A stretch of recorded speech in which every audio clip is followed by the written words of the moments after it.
if the power of the stone brought me here to help your husband. I hadn't thought of it like that. So, how about we make a deal? All right, but only if you help him. Of course. I'll take a look at him and see what I can do. And please hurry. With that owl and everything, I'm quite sure the Reaper's nearby. You'll find Peter in his room. All right. I'll take a look at him and see if there's anything I can do. It's usually a good idea to speak to others who are close to the sufferer. That may be able to explain a few things, especially if the patient himself isn't very communicative. Aha. I see you really have done this before. I'm starting to believe that stone really did draw you here. So, ask around on the farm if you need to. We'll all be at your service. Perfect. I'll get on with it. And I'd better check the whole room, just in case. Do whatever it takes to help Peter.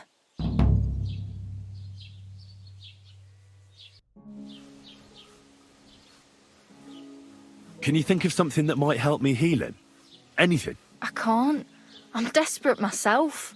I've tried just about everything. Peter is just an ordinary cooper. We've lived here for years. We go to church. My husband doesn't travel outside the village often. This last time he had some business in Pechkau, near Kolin, but he came back empty-handed. Breathless and confused. He was fumbling around here for a few days, not doing his job, just spending time in his workshop. Lord knows what he was doing in there. Then he went to bed, and since then, he's just been lying there. He doesn't eat. Not even the potions are helping. He doesn't sleep a wink at night. At least, I don't think he does. If I stopped sleeping too, our homestead would fall apart. I'll ask him why he can't sleep. What's tormenting him? Try that. He won't speak to me about anything. It's as if he was keeping secrets from me. Or maybe just protecting me from something.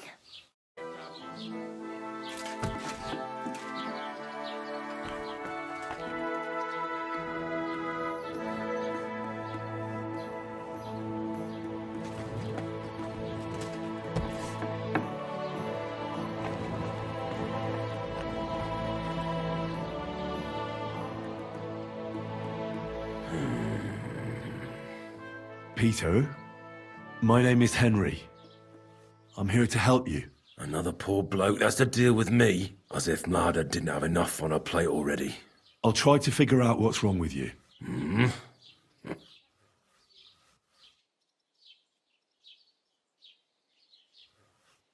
I'll examine you. Just by eye. Pale skin. Dark circles under the eyes. A downcast expression on the face. I don't see any bruises. A few calluses and cuts on the hands. Nothing unusual for a craftsman after a hard day in the workshop. I told you, I'm not in any pain.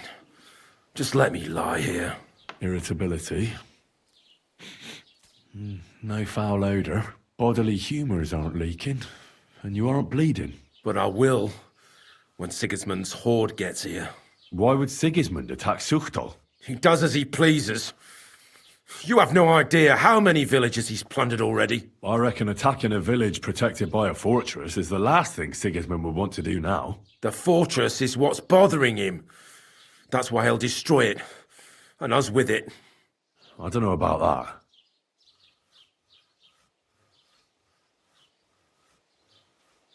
Don't be alarmed. I need to take a closer look. Let's see. No swelling. No cancer on the skin. Does this hurt? Nothing hurts. Your palms are cold. Your muscles are tense. And your heart's pounding so hard you could hear it all the way to Prague. You seem like you're ready to fight.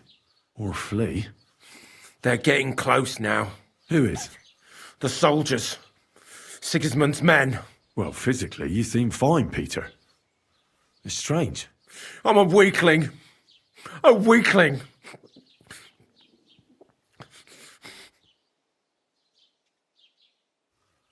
What are your nights like?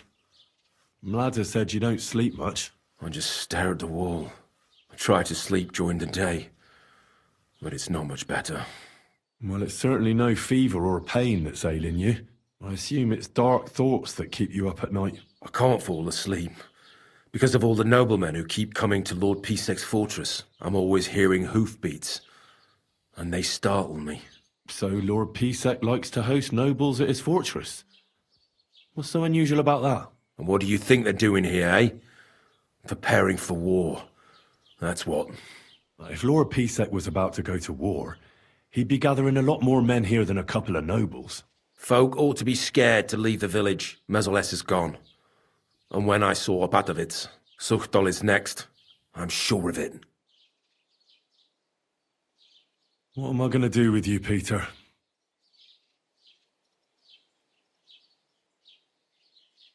There's nothing wrong with you physically, so it must be an ailment of the soul. The chamomile decoctions will help calm your mind, but you'll have to change your diet as well, so you don't just drink potions. And last but not least, some words of encouragement wouldn't be amiss. You'll be back on your feet in no time. I'll get things ready and be back soon. What's that?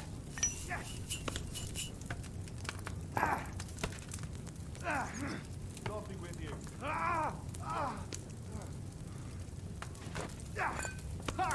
Fuck you.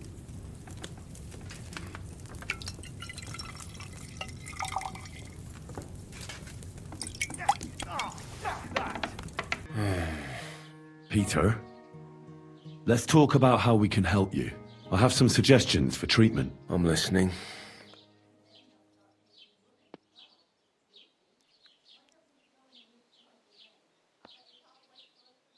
You need to start eating again, even if you don't have an appetite. First, ask Mlada to get you some honey and add it to your gruel.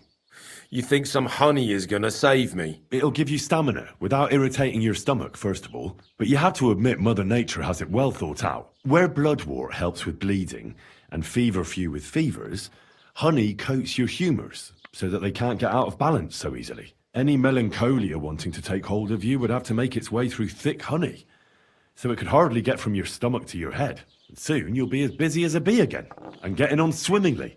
Which brings me to my next piece of advice. Start eating fish more regularly.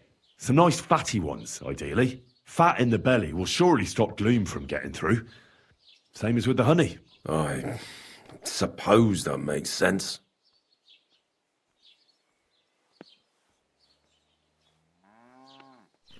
You should drink the chamomile decoction.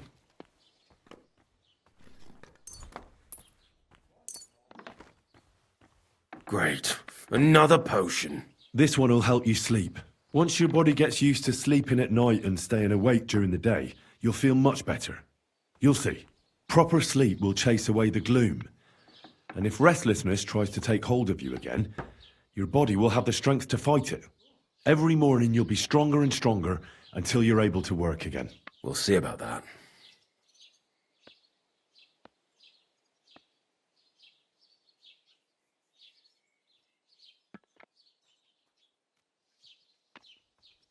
Listen, Peter.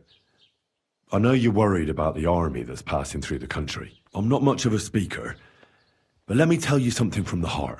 If you're scared of Sigismund's soldiers, trust me when I tell you, when it comes down to it, it ends up being a one-on-one fight. And you'd be surprised how much strength and courage you can find when you're backed into a corner. So don't run from your fear. Laugh in its face instead. I'm not worried about myself. I'm worried about Mlada. Then keep reminding yourself of that. Look at me, a blacksmith's son. Why do you think I am who I am now? Because I decided I'll never turn my back on my loved ones again. You're right. I mustn't leave Mlada to fend for herself. Don't run from the fight. Especially the one going on inside your head.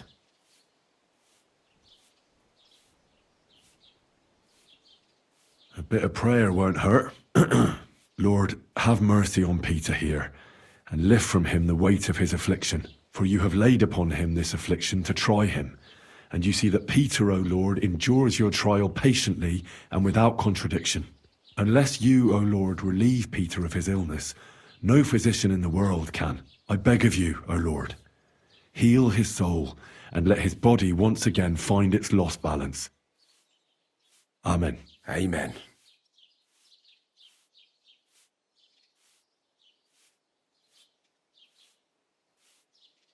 I didn't want to leave anything to chance, so I cast a spell here. What kind of spell?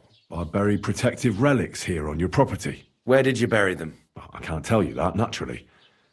If I told you, they'd lose their protective powers. And what did you bury? A battle axe.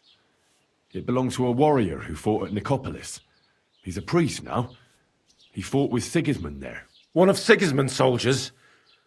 Then you've cursed us, not protected us. On the contrary, the axe knows Sigismund's tactical weaknesses. That's why I chose it. I also added a monk's bone. What monk? One from Sasau. He performed great miracles there, helping refugees from the war and aiding the construction of the monastery. It's no chicken bone from a charlatan. And finally, I buried some eggs. Eggs? Seeds of life. If the army really does attack, these 3 things will protect you. They will weaken the soldiers, help you escape, and when you return to the village after the siege, life will blossom here again. I thank you very much. Well then, I've done everything I can. Things will get better, Peter. You'll see. Anyway, I'll come back to see you in a few days.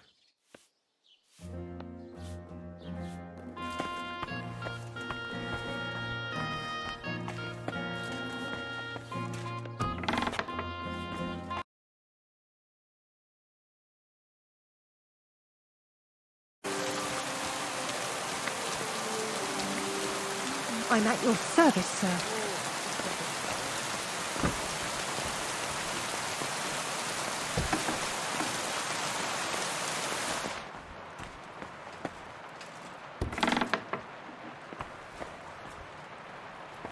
Henry! Henry! How is Peter doing? Henry, you won't believe it. It worked! Peter got up in the morning. You could see that he was struggling, but then something in him snapped into place and he just went to work. I can tell he's still fighting something inside his head. He'll stop for a moment, take a deep breath, then continue working. I reckon he wants to discuss something with the others in the village, but I don't know if he has the strength for it now. But regardless, it went away as quickly as it came. I can't thank you enough. Just keep giving him hope, so that he doesn't fall back into gloom. I will. You can count on it. I'm glad I could help. But don't forget our deal. The Thunderstone is mine now. But the stone helped, Peter. We need it. And I'll never be able to afford another one. It'll protect our homestead. And what if Peter's illness returns? Then I'll need the stone again. The stone has great power, but it's used up all the strength it had for you. Now it's time for it to help others. You're right. Here, it's rightfully yours. It's hard to give it up, knowing how much I spent on it. That's why I can't give you anything else as a reward right now. But believe me, I'll spread the word of how you helped us around the village. Thank you. That's good enough for me.